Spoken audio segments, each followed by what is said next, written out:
Chapter 37. The Reunion. Shinso opened the door. He frowned. "Who's there, Shinso?" Uraraka called from across the room. Shinso tore his gaze away from the empty space before him.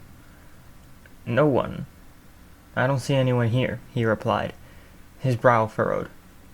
"I definitely heard a knock," Jiro muttered to no one in particular. "As did I," Soji nodded to her. Shinso shook his head. Maybe all these board games were getting to their heads. Or perhaps someone had decided to do a prank. Knock on the underneath of a table to grab their attentions or something. Maybe it really was a member of Class 1B. Knocking and then fleeing in fits of giggles.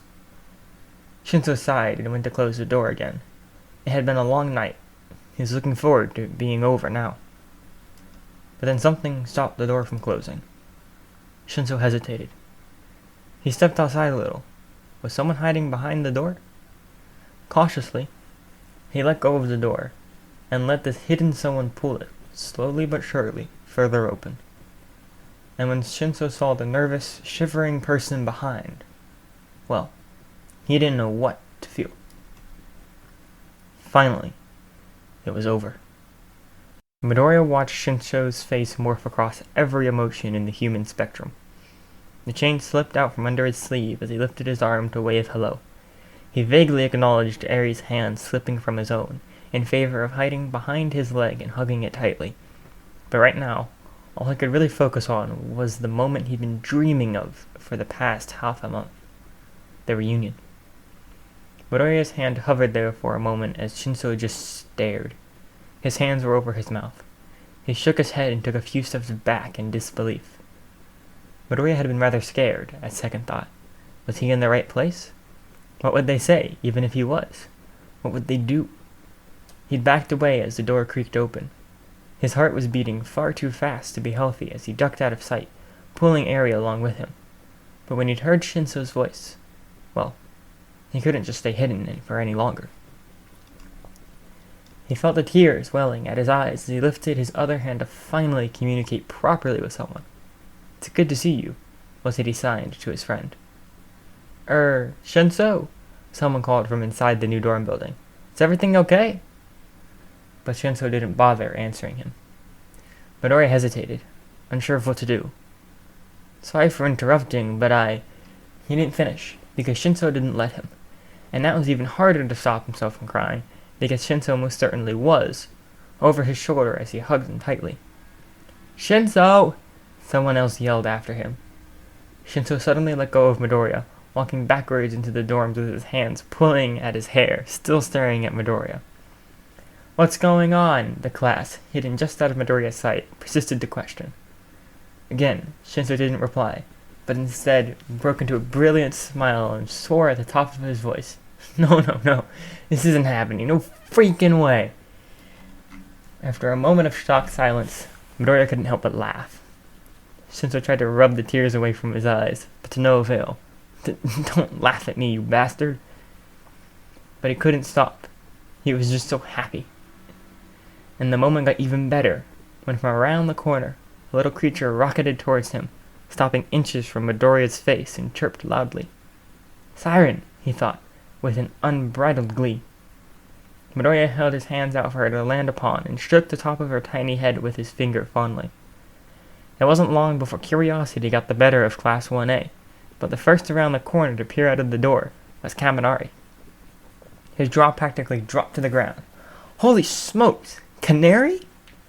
"What?" was the chorus from within the dorms. There was the sound of scraping chairs and the thunder of footsteps as Canary reached out and pulled Midoriya inside, with Eri scampering along behind him nervously. Midoriya turned around and closed the doors.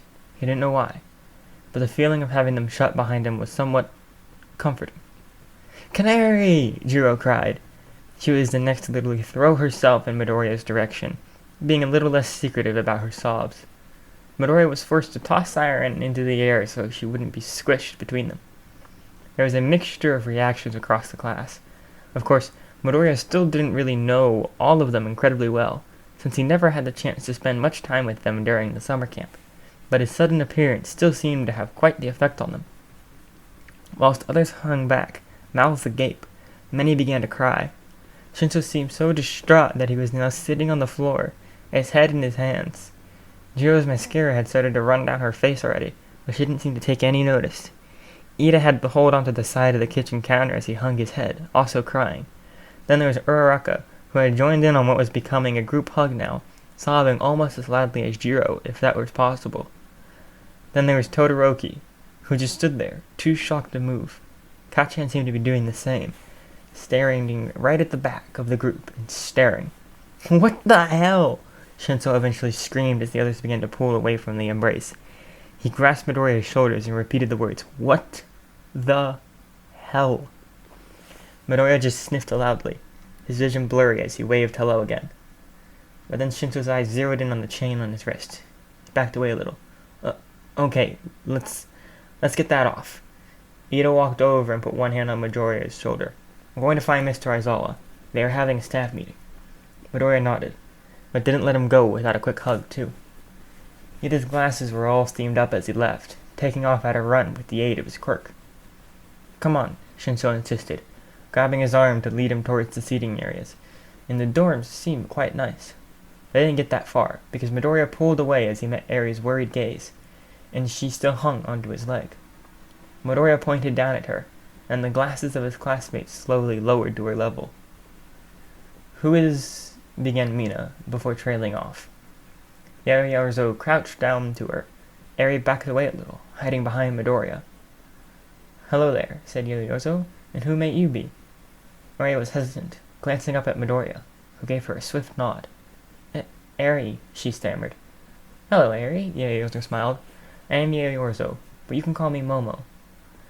Eri held her hands close to her chest as she glanced between them all. It was probably a little overwhelming for her. Are you Canary's friends?" Yaoyorozu blinked at her. Yes, we are." Eri pointed up at Midoriya determinedly. He needs help. He's hurt. He can't talk. I can't help him." There was a moment of silence as either the others tried to deduce what she meant or frowned at Midoriya with worry.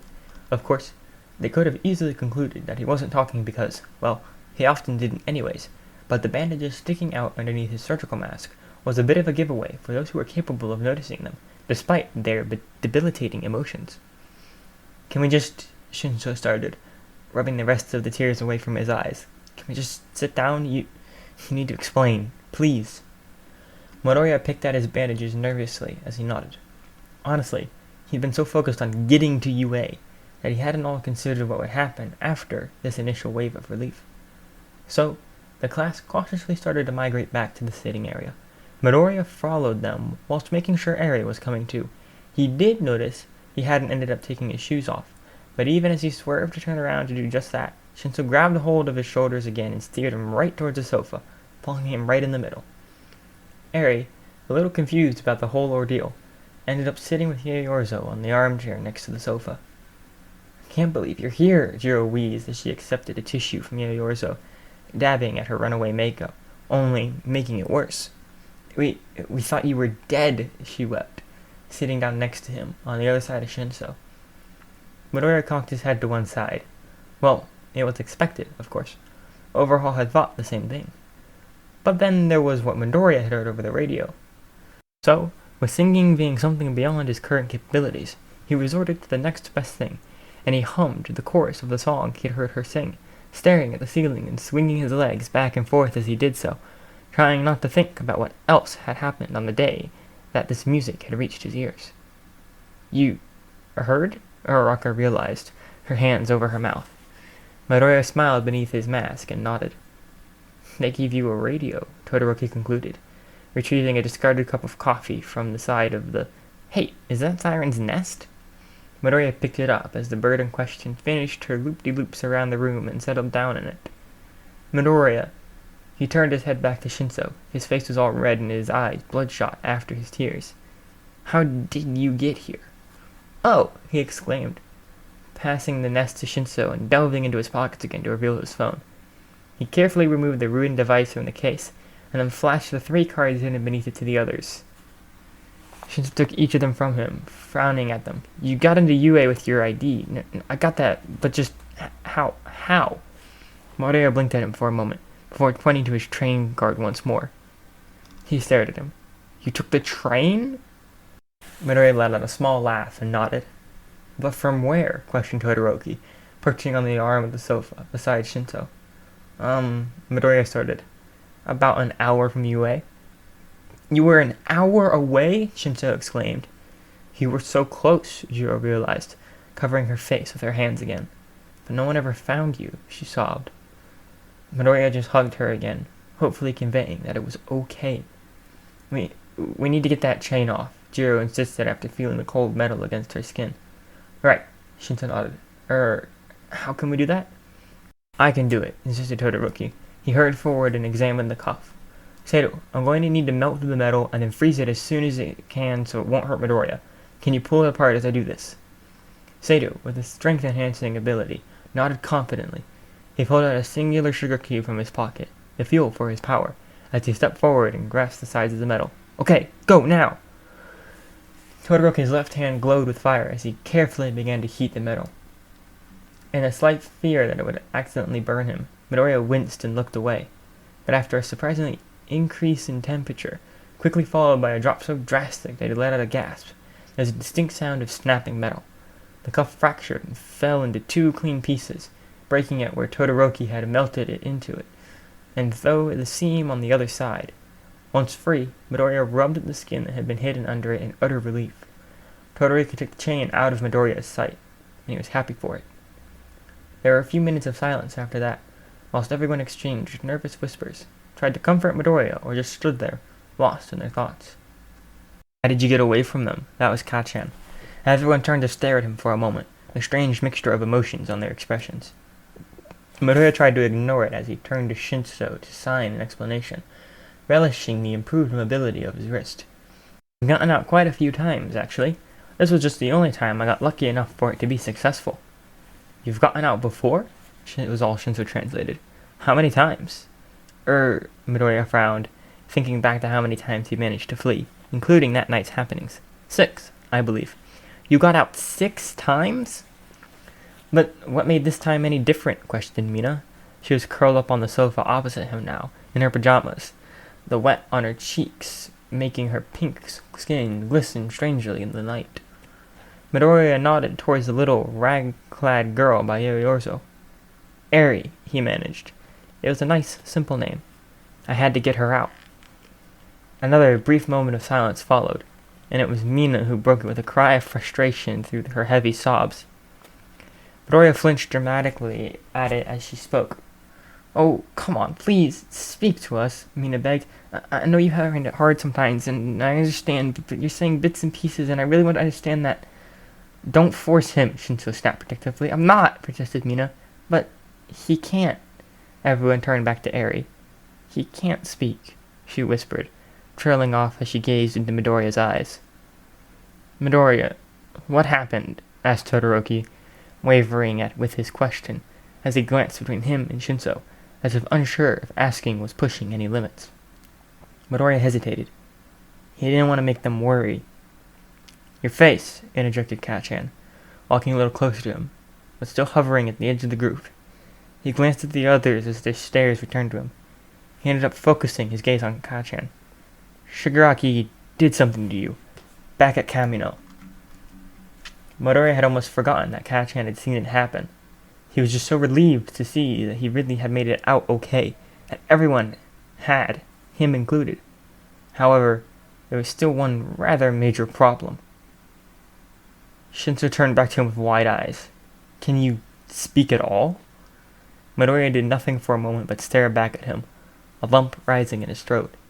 His hands twitched at the thought of reaching up and undoing his bandages, to show them all what had really happened, but he couldn't bring himself to do it. Instead, he just lowered his head, staring at his feet. He should have taken his shoes off. He'd traipsed some mud in with him.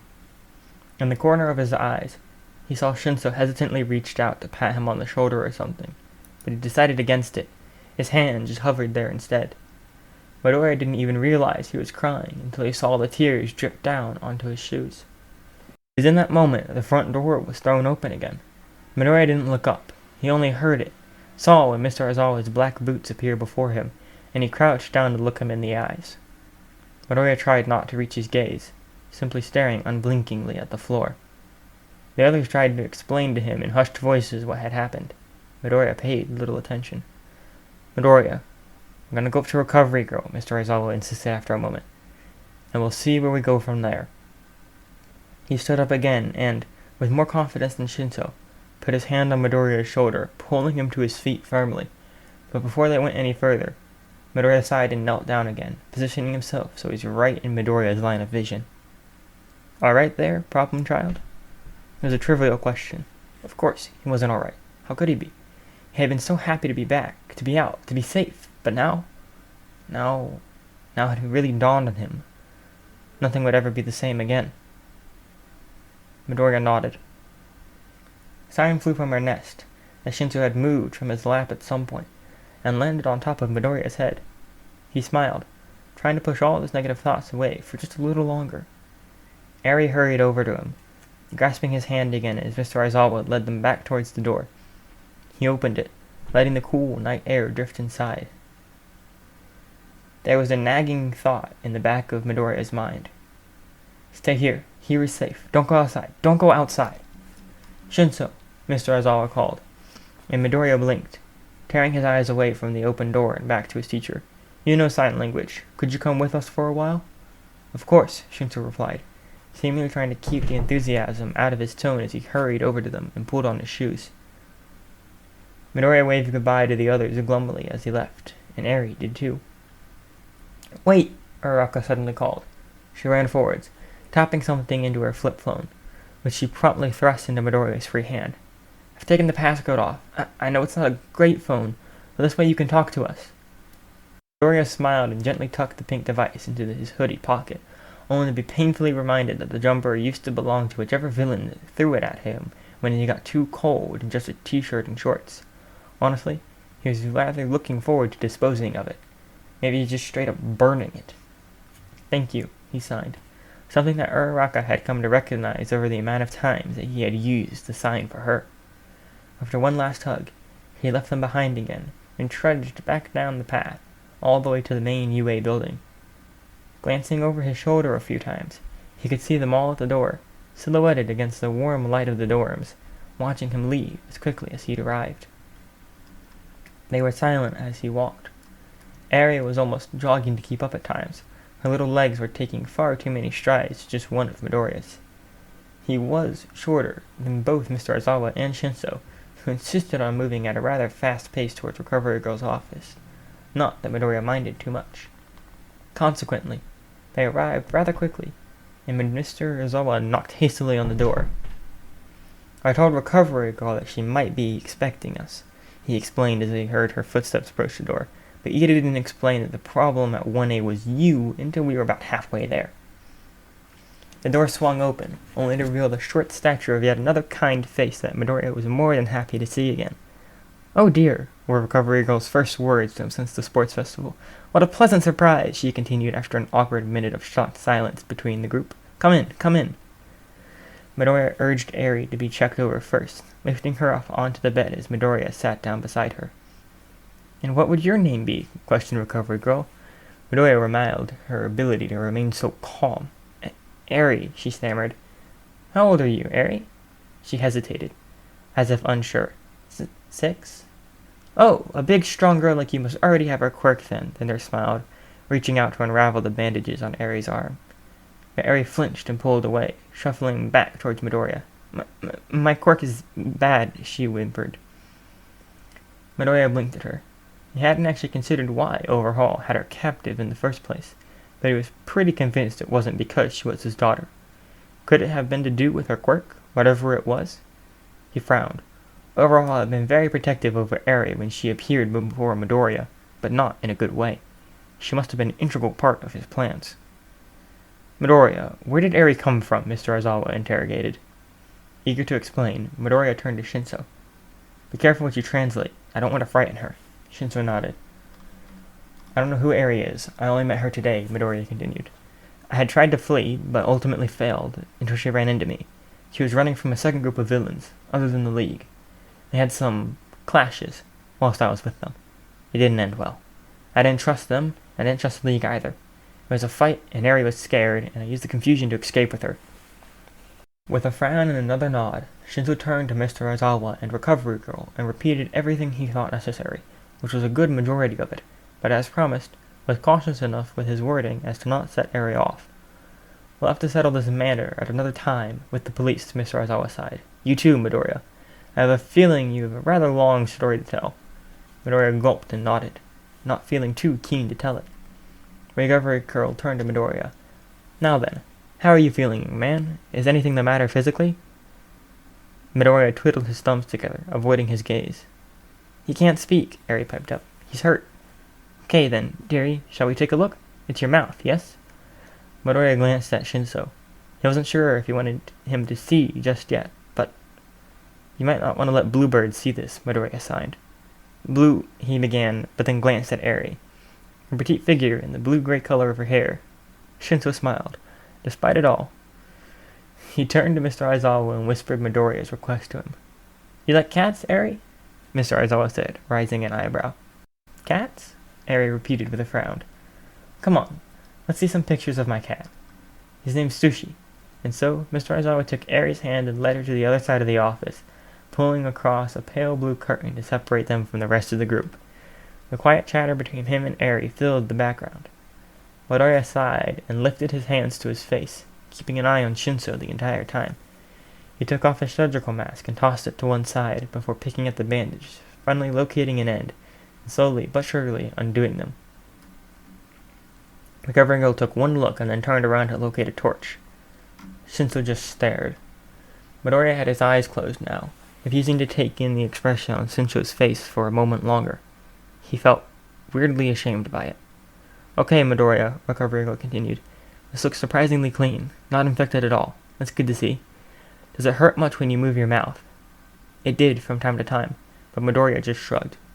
Well, I wouldn't worry too much about it, Recovery Girl sighed, turning off her torch now that she had done examining the darkened corners of his closed mouth. It is fortunately something that could be fixed after surgery, and you will be able to speak again without any problems. Midoriya shook his head, tears brimming at his eyes. He pointed back at his mouth and opened it slowly. Frowning, Recovery Girl turned her torch back on and peered inside. Ah, was all she said initially. Midoriya had his eyes tight shut, refusing to opening them to see the reactions on their faces, because he could hear Shinzo's sharp inhalation. He knew he had seen it too, the state of his tongue. Yes, that could prove a little more problematic, Recovery Girl admitted after clearing her throat. Midoriya closed his mouth and cautiously opened his eyes. He took one look at the horror across Shinzo's expression and had to avert them again. Midoriya reached for his surgical mask again to hide his wounds, only for Recovery Girl to snatch it off him and toss it in a bin. She rummaged through her drawers and replaced it with a new one, colored light blue. Defeats the purpose if it's not clean, she insisted. He nodded and pulled it over his head, tucking the straps behind his ears. This one was bigger, it fit better, and concealed the entirety of his damaged cheek, without having to use bandages to cover the rest of it up.